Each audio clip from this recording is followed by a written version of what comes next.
Shop owners count their losses after fire got popular Onitsha main market.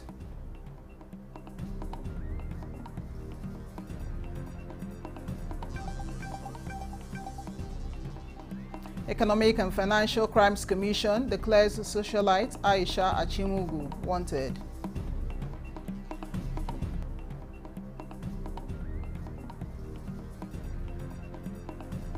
And President Bola Tinubu reassures Nigerians of social and economic development.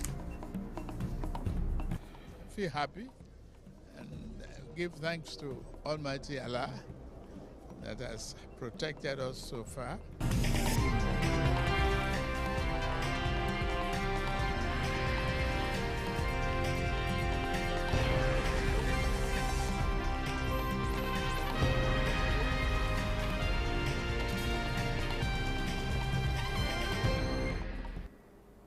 Hello and many thanks for joining us on the news desk at 6 on NTN News 24. I am Chinenye Moye.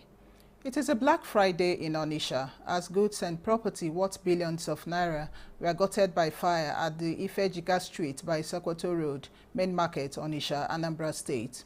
The Anambra State Fire Service says it received a distress call at the early hours of the day, prompting the immediate deployment of firefighters to the scene.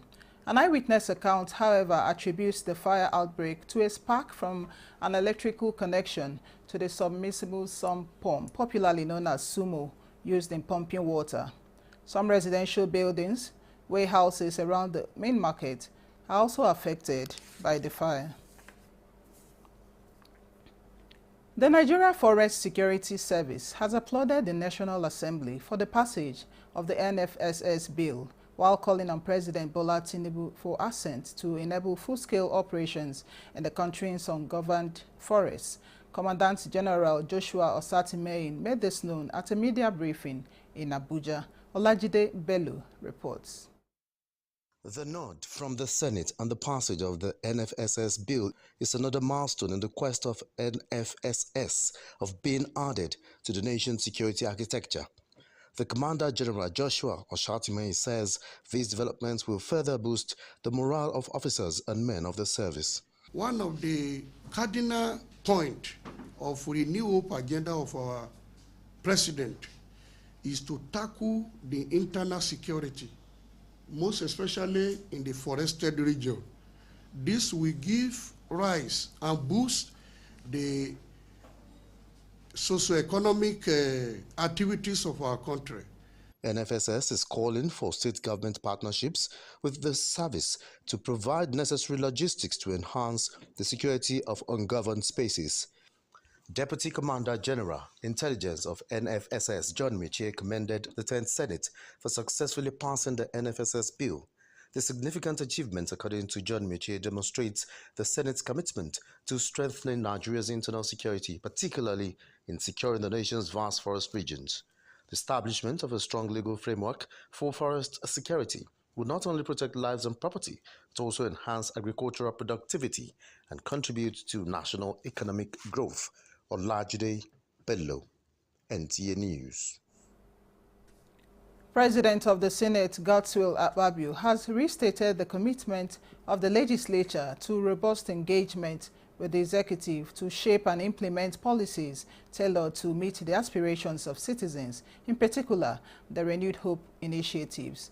While on a visit to the Special Advisor to the President on National Assembly Matters, Senator Bashir Ladu, Akpabio acknowledged that the enhanced synergy between the two arms of government has been crucial in attaining goals across key sectors and prompt presidential assent to bills.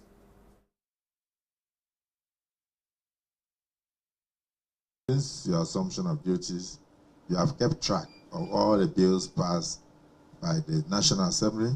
You have kept track of all the bills assented to by Mr. President, and you have also communicated same to us.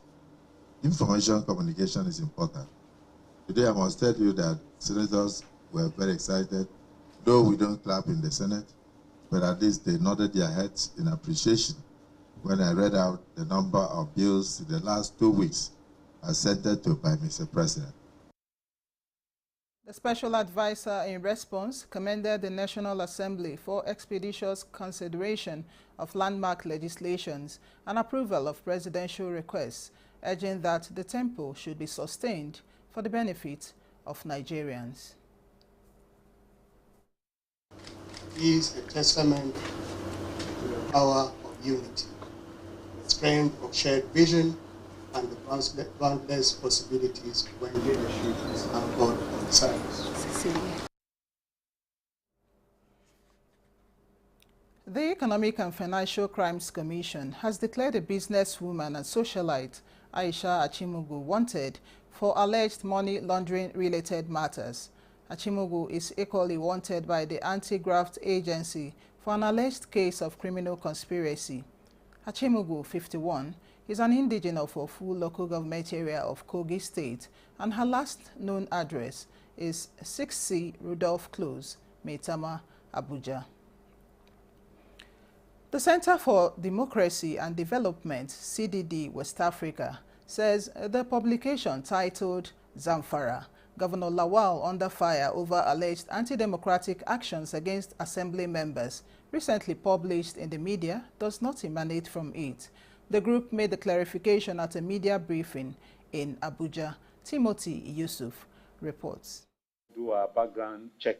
The director of CDD West Africa, Dauda Garuba, disclosed that the article published attributed statements to a group led by one Ibrahim Yakubu, who claims to represent the Center for Democracy and Development West Africa. While fully respect the right of individuals and groups to freedom of speech and association, as a respected think tank, CDD clarifies that the group is not in any way affiliated to the Center for Democracy and Development, CDD West Africa. CDD West Africa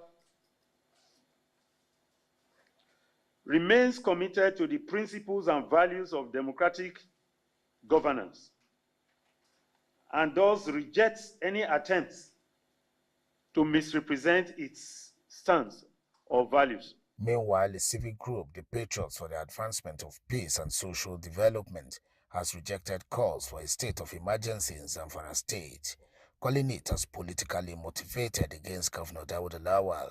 Executive Director of the group, Sani Abdullahi Shinkafi, commended President Bola Ahmed Tinubu and the military for recent security improvement in the country, noting that peace and stability have enabled economic and infrastructural progress in Zamfara and some other parts of the country. Timothy Yusuf, NTA News. The Minister of Information and National Orientation, Mohammed Idris, has expressed confidence that UNESCO's decision to establish the Category 2 Media and Information Literacy Institute in Nigeria reflects the renewed confidence of the international community in the country. At a time when fake news, misinformation and disinformation pose global challenges, the minister assured that the institute will serve as a hub for training media and information professionals, while also developing strategies to combat these threats.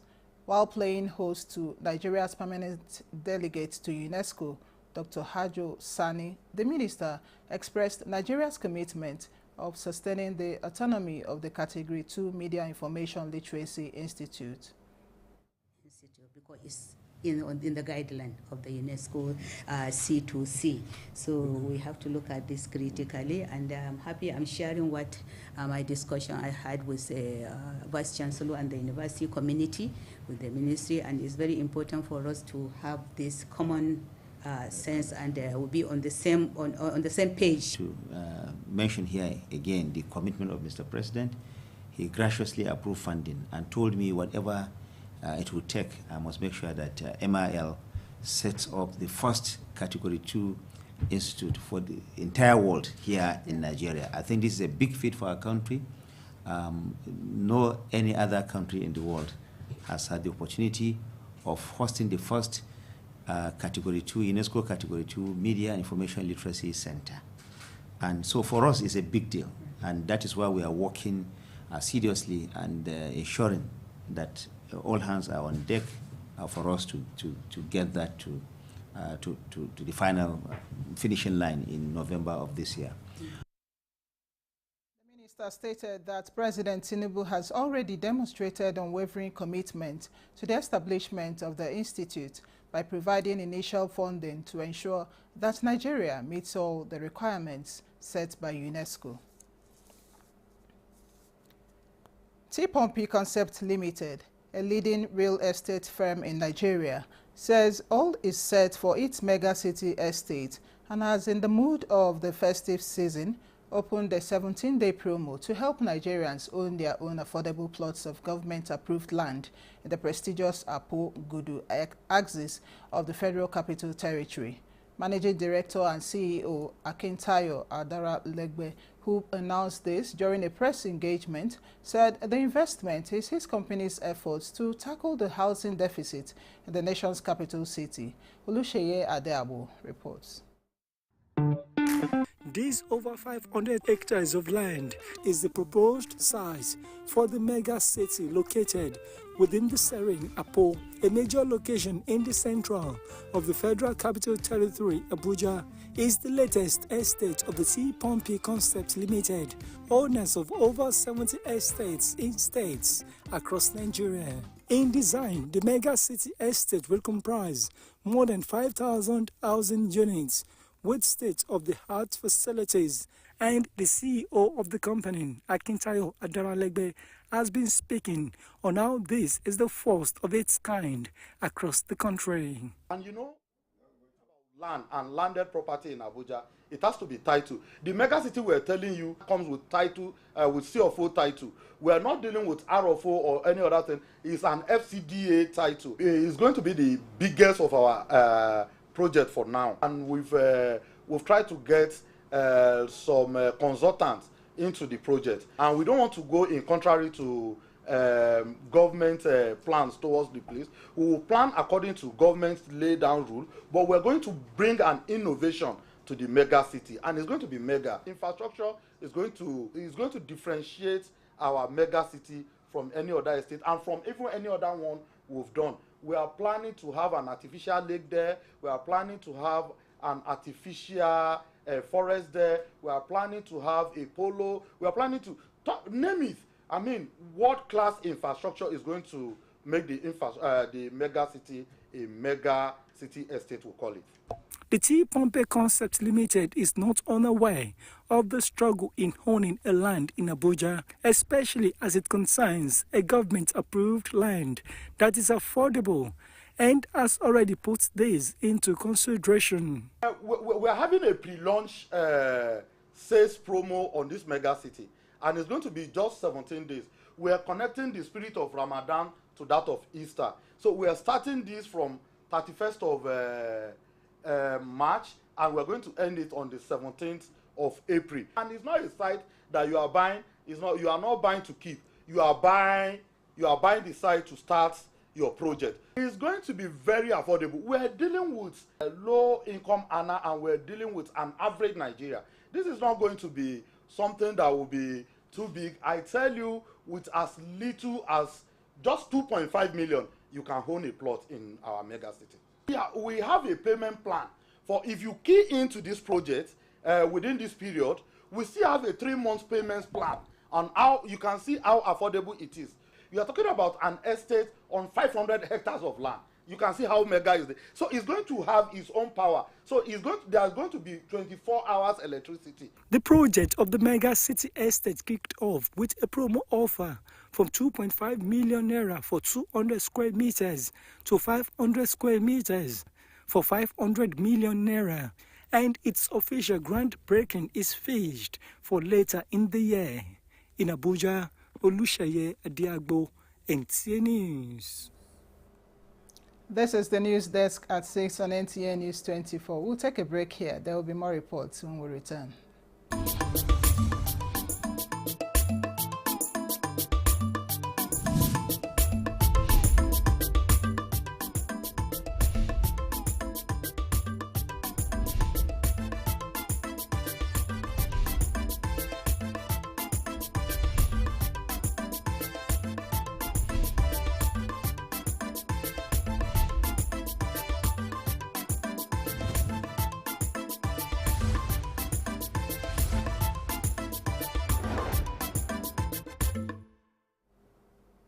Thank you for staying on. At 73, President Bola Tinubu says he is inspired to work harder for the social and economic development of Nigeria. President Tinubu said this as he attended a special Jumat prayer marking his birthday at the National Mosque, Abuja. Congratulations, Your Excellency. Thank you very much. It's your birthday, special prayers. How do you feel this day? Feel good, feel happy, and give thanks to Almighty Allah that has protected us so far and continue to answer our prayers, accept our ibadah. That is key and very important to all of us. A prayer for our country to stabilize, keep in peace, and safeguard our people, all the citizens. How does this keep you rededicated to the service? Well, the word for all of this is hard work. You work harder, you pray harder. And that's the inspiration that I got from all of this. We thank God Almighty that at this stage, we are in it. We'll bring you details of this report in our subsequent bulletin. Speaker of the House of Representatives, Tajuddin Abbas, felicitates with President Bola Tinubu as he marks his 73rd birthday. The Speaker, while paying glowing tributes to the Nigerian leader, says the nation is lucky to have a Democrat and a patriot in the person of President Tinubu as its leader at this critical point in the country's democratic journey. He described President Tinubu as one of the most experienced politicians to have occupied the presidential seat, having at various times excelled at the state and federal levels in the executive and legislative arms of government. Speaker Abbas particularly commended President Tinubu for taking the bull by the horns to remove the age-long fuel subsidy, which had put the country in a dire situation for decades. He also applauded the president for other crucial people-oriented policies and programs such as the student loan scheme, the consumer credit scheme, the new national minimum wage, local government autonomy, fixing of the Port Harcourt refinery, among many others. And this is the news desk at 6 on NTN News 24. Let's take another look at our top stories. Shop owners count their losses after fire got popular Onitsha main market.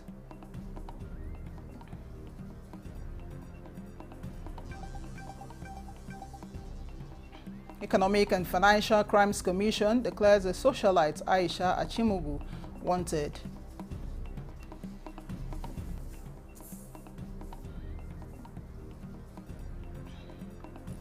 And President Bola Tinubu reassures Nigerians of social and economic development.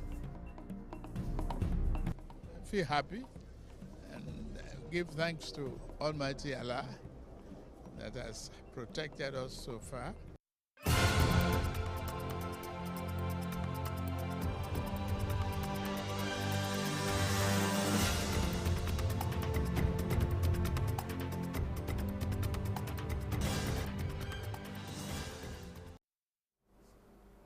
Welcome back. Sultan of Sokoto and President General Supreme Council for Islamic Affairs Mohammed Saad Abubakar has urged Muslim Ummah to look out for the new moon of Shawwal 1446 after Hijrah tomorrow, Saturday 29th March 2025. Get Some Good Morning Nigeria notes that upholding and adhering to the lessons of Ramadan by living in line with the tenets of Allah is crucial to sustaining the inherent blessings of the holy month. Speaking on preparation for Eid al-Fitr, Imam Tamim Yusuf Al-Hassan, the Deputy Chief Imam, Muslim Community Center, Jumat Mosque, Wuse Zone 3, Abuja, emphasized the need for celebrating within a person's means and capacity. Lydia Sampson reports. As Eid al-Fitr approaches, communities worldwide are brazen for the festive celebrations. Imam Tanim Yusuf Al-Hassan, Deputy Chief Imam, Muslim Community Center, Jumat Mosque, cautioned against borrowing or being extravagant. Celebrate the Eid according to your own means, and also those who observe that a particular brother or sister or home house have problem, please let them be of assistance to them. Let them extend hands of assistance to them so that they will also be happy. Though a significant aspect of the preparation is the tradition of wearing new clothes, often creating a surge in demand for clothing and accessories, he reiterates that it must be celebrated with neighbors and not necessarily Muslims to ensure everyone is carried along. Guests in Good Morning Nigeria believe the festive period also comes with logistical challenges that must be proactively addressed to ensure safety of life and property. You as the driver should be able to conduct yourself properly. Avoid distracted driving. Avoid overtaking wrongly. Avoid driving under the influence of alcohol or drug. And try and put your vehicle in order. Certainly, if you're able to do this, I can assure you that by the grace of Allah, we'll be able to witness another Ramadan. I hope that when they are enforcing the law, let it be for everybody. Let us have a legislation for that, including myself, himself, and any other person. Many of these things, it happens, they only emphasize about the commercial vehicle. They acknowledge that last-minute travelers face increased transportation costs. Therefore, many families struggle to balance the financial pressure of new attire and travel expenses. Despite these challenges, the joy and spirit of Eid remain unwavering as families often come together to celebrate the end of Ramadan with love and gratitude. Already, preparations are in full swing. In Abuja, Lydia Sampson, NTA News. National Human Rights Commission says it is committed to developing and advocating a comprehensive norm, guidelines and advisory that will govern the ethical use of artificial intelligence, AI. Executive Secretary of the Commission, Tony Ojukwu, made this known in an engagement forum on human rights dimensions of AI governance and the UN guiding principles on business and human rights challenges and opportunities in Africa.